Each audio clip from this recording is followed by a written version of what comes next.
What does Reanimal hide out of bounds and behind the scenes in the trainyard, forest, and the intro to the game? In Reanimal, a brother and sister must explore a vast, horrifying world while trying to rescue their friends. But this sinister game has a lot going on that you can't see. From how the death scenes are pulled off, to how the island is put together, out-of-bounds objects, leftover developer text, and more. We'll also be breaking the game along the way to see how it responds to situations that would normally be impossible. So the way we're going to do this is in chunks. I'll summarize small sections, and then we'll go back and break them. Let's begin. The game starts off with us slowly moving down a well, as figures look down upon us. Soon after this, we awaken in a boat. We ride to the shore, pick up our sister who is floating in the water, and then navigate through a cave. We swerve around a naval mine and eventually crash onto the beach. The duo then searches for a key on the beach. This next area serves as a tutorial of sorts, as we go through tunnels, turn off a giant wind fan, and eventually spot the main antagonist of this region, the Sniffer. He shuts the door quickly, and we must push on, climbing higher and higher until we eventually meet our friend. Let's turn back the clock now. In the very first shot of the game, we can see that it's actually the brother, sister, and their three friends who are looking down the hole. All of them are modeled up here. There's also a rocky area nearby that is used for future cutscenes later in the game. We'll see out here just how vast the ocean is. We'll also find some leftover objects too, like this developer text that says, "Temp set to no collision." Quite a ways out we'll find this flat block too. Going behind the giant rocky island, we'll find all sorts of floating objects, from masks to tools we'll eventually use. I first started looking out here when I began the game, so seeing some of these objects here is neat, because you don't realize it at the moment, but that's just how expansive this island is. These objects are sitting where they will eventually be used once the map loads in. There's even small patches of land way out in the ocean too. Some areas where the water is getting sucked downward as well. Normally, when you're riding in on your boat, there are invisible walls, but if we break out of bounds past them, we can ride on. But it won't be long until the game unloads the water and we just get stuck. Bummer. Our boat does hold a secret though, which is kind of fun. Beneath the water, we'll find our sister, essentially chained to our boat. Her model is stored down here, and it is parented to the boat, so it moves when we move. She's seen better days though. We can see a big bird sitting on a copy of her body up ahead, and then it flies away as we fish her out of the water. This usually takes place far away, so seeing this up close is nice. Well, until she tries to kill us. So what's interesting about this is while the body's underwater right here, we can see the face of our sister without the mask on. She reaches her hand up, then sinks below the water, where we will see two copies of her. One is the actual second player, and the other is just a cutscene model. The sinking one unloads, and then we pull up the one we've been dragging under our boat. In the demo version of the game, there's actually an additional body of your sister that can be found out of bounds near the left invisible wall as you ride into the cave. I found it right here, and it just floats here. Since we showed off the face of the sister, this is what the brother looks like. The top part of his model material looks like it was darkened with the Photoshop burn tool, given his hooded clothes would always have his upper torso and head in shadow. I had some fun with this mine in the cave. So when we hit it, we can see that one of our characters basically just vanishes. The other one is tossed into the debris, but then suddenly is yoinked across the map very quickly. This is in bullet time, mind you. The ship sinks, but then comes back up to the surface once the player can no longer see the screen. When we're riding to the shore, we can see these two trees fall as well. Here's a different perspective on that. For some reason, when I first got off the boat, the sister character kinda broke. It was probably because I was messing with things, but it gave me a laugh. Up ahead, when we're looking for the key, rats can jump out of the suitcases. We can see that they are stored underground in an idle animation until they are needed. When we open the suitcase, we'll see they'll just pop out and run, eventually diving into another. We can see the key is already present inside too. Let's move on into the building now though.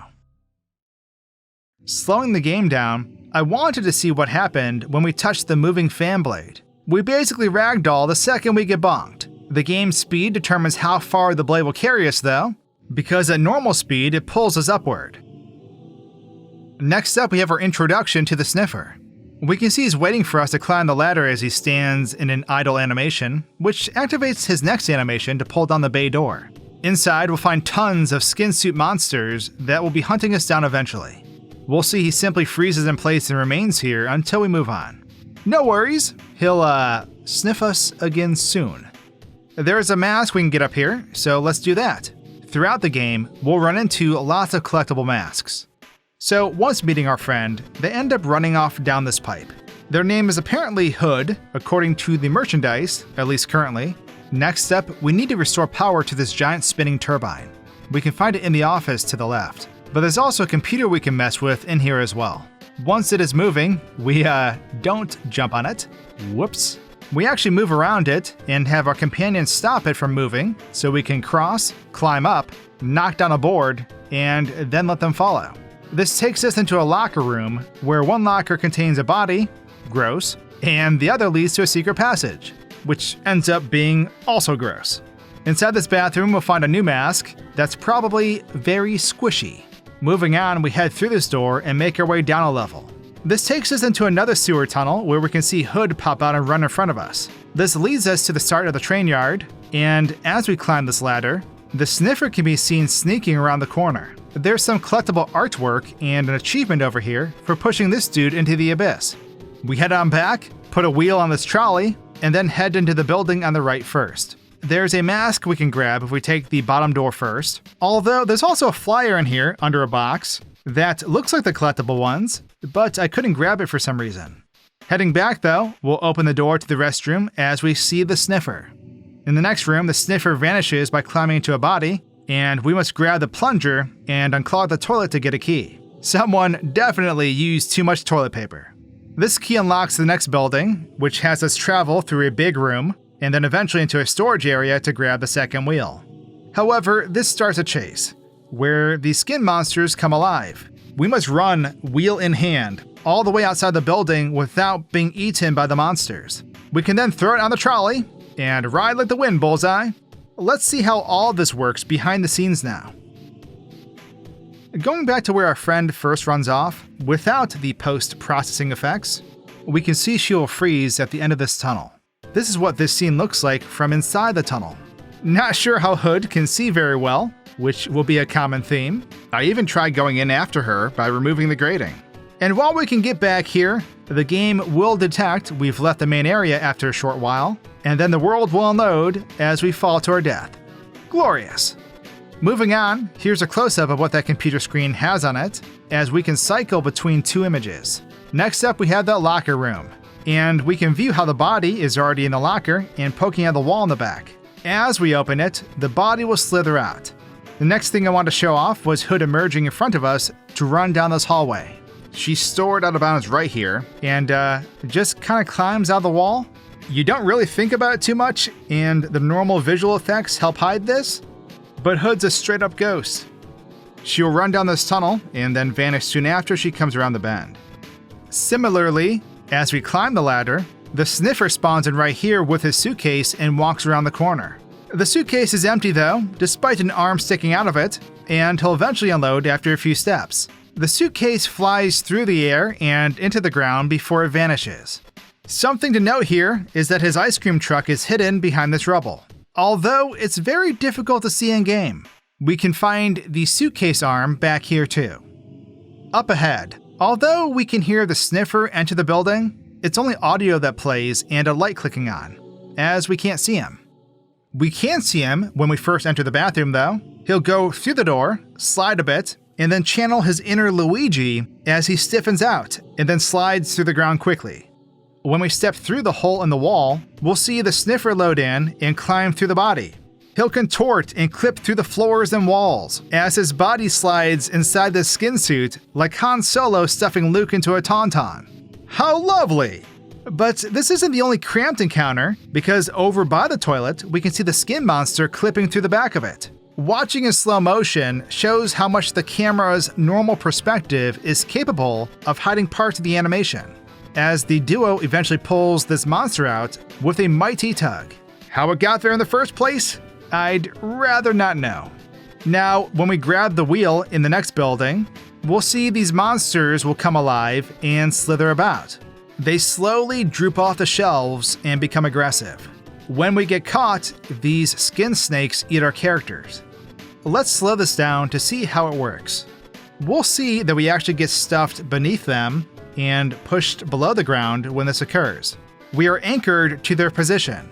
And while this works on solid ground, things can look a bit funky on metal platforms and staircases, as it's possible to see our characters popping out of the bottom. Moving on from this area on our new ride, we will cross over the bridge on our trolley. If you pop off here, you can head through the train section off to the right and emerge on the other side. You'll find a shaking box that requires 2 people to open. Doing so reveals, at least for me, that the box was full of bees, as we let them back into the wild. Nature is healing, I think. Kidding aside, when viewing this properly, we'll see it's actually a coffin, and the ghost of Hood walks out. She's bound up, and then it seems she is executed, showing us some deep lore. We continue on the trolley, and then hop off to climb through another train. But before doing that, there's 2 other things I need to point out. For one, there's a fox above you that is missing its back half. It looks down at you, and then eventually ducks down into this rock where it freezes. Following this, if you go down this tunnel past where you're supposed to turn, you can find a hole to pass through. You can then press F to pay respects to this rabbit statue. There's also these weird floating things behind them. What are those? Anyways, now we can move through the train. On the other side, Hood is doing gangster stuff, as she runs straight into danger by jumping down into the train. We follow her as we jump down too. As we move forward, the ice cream truck pulls up next to us for a drive-by as the sniffer steps out. He begins searching the train, and eventually enters the front. If we get spotted, the sniffer will pursue us on all 4s, catch us, and then bite off our head. We must hide under the seats until the sniffer goes outside after failing to grab Hood, where we must then avoid him as he searches the luggage piles. We sneak our way into the next train just at the last moment, and the sniffer vanishes. But as we make our way up front and throw both levers to move the train, he reappears, crashing through the window and chasing us. We must now run out the back of the train, climb a nearby ladder, and rendezvous with Hood as our trio runs across a very dangerous suspended train. The sniffer follows us, and we barely make it across before it all comes crashing down. Luckily, we were able to pull ourselves to safety, but let's pause right here and check this all out, because there's a lot. Alright, so first we can watch to see where Hood goes after doing Hood things. Hood will open the hatch up top and jump down, vanishing soon after. Now, when we enter this train cart ourselves, it's kind of funny looking outside. The ice cream truck will straight up just fly across the cliffs as it pulls up. Perhaps it was a magic school bus in another life. The sniffer never actually exits his ride, but instead, he'll just spawn in behind our typical camera view. Like the ice cream truck, gravity is merely a suggestion for this guy as he slinks along the edge of the train. He then pops in through the doorway and looks around for anything sus. When he spots us, he shows off that he does yoga on the daily, as he bends over and then snatches us up. Now, one thing I wanted to know was what happens to our character when he bites our head off. We can see he shoves us into his mouth, and as he snaps into the Slim Jim, our head is just gone. It turns out they negatively scale our character's head from its neck joint, in turn, mirroring it into our body. This happens over the span of like 1 frame, and so if we look into our character's torso, we'll see their inside-out head. Glorious! And also pretty clever. Something I wanted to try to do was run out of the front of the train when the sniffer is sorting luggage. You can't normally because the door doesn't work, but I worked some magic and made it open anyways. Ice cream awaits us. While I was out here, the sniffer spotted me, but had no way to cross the gap to get to me, as his hover boots no longer worked. Joke's on me though, because without my lens of truth, I didn't see that this ground was fake. Oof. Apparently, I'm not the only one who got swallowed by the ground, because when we escape the sniffer again, he looks into our window and then just steps into the ground. Moving on, when we pull those double levers, it's kind of interesting because the train really doesn't have anywhere to go. It moves forward slightly and then falls into place, alerting our boogeyman. Speaking of which, he'll suddenly appear on the front as he smashes the glass and slides on in. I was messing with the game and kind of got him stuck though. Whoops. I noticed outside that there's randomly a floating briefcase out over the cliff. Maybe it's full of bees. So when the train bridge begins to fall, Staying on the first train in any capacity near the sniffer will just ragdoll your character and kill them. You'll die midair if you try jumping off behind him too. He's got some deadly aura. We can see that as he falls off the train backwards, he'll hunker down for a moment before he eventually unloads. Something I wanted to try was to see what happens if we make it to the end of the bridge before Hood does, since they pull us up.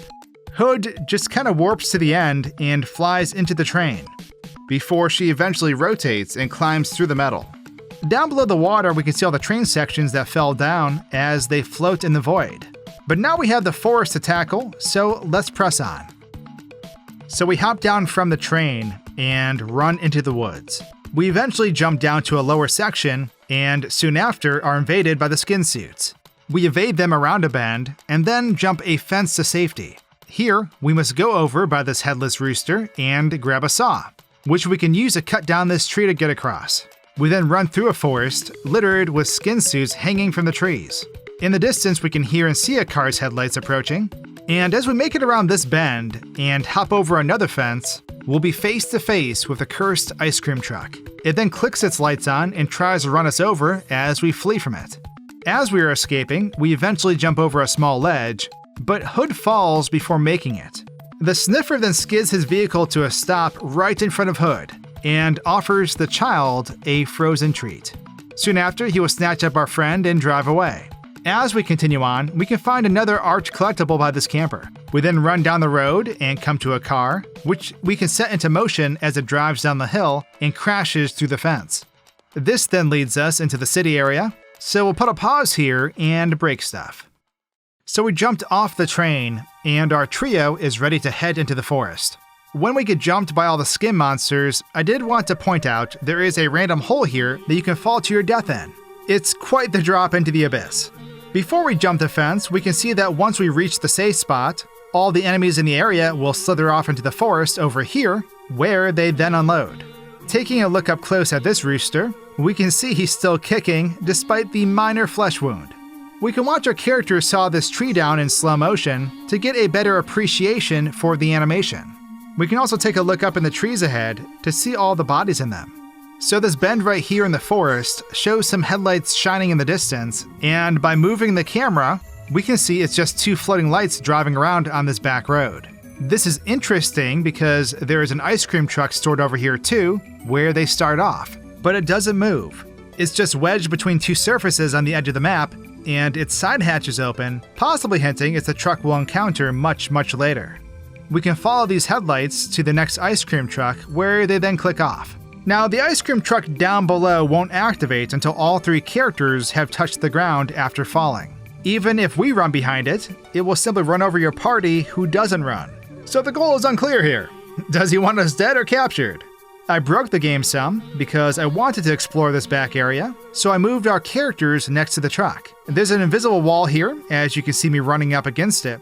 If we remove it, we are free to explore this large part of the forest that's normally inaccessible. It goes really far back, and we can cover quite a lot of ground as you can see. Unfortunately, the game will eventually call the area out as we fall to our death. If we try braking the truck before it activates, it will revive the second it starts moving. Trying to move it during the animation will only do so for a single frame, before it snaps back to its defined path. So, no sky trucks for us. If you try to run further down the road the truck later escapes to, there is an invisible wall. And if you remove said wall, and run there anyways, the AI of your friends will just lock up as Hood gets run over by the truck. After you jump down, if you warp back up by Hood, you can't do anything to save her, which makes sense. But it does make for kind of an awkward cutscene, as your friend just gets snatched up right in front of you. Something to note is that the truck eventually drives into a wall and becomes one with the earth before unloading. As we head to the camper, we can see there is nothing inside of it, in case you were curious. There's nothing really too fancy about this car either, as it drives on down to the city, our next destination.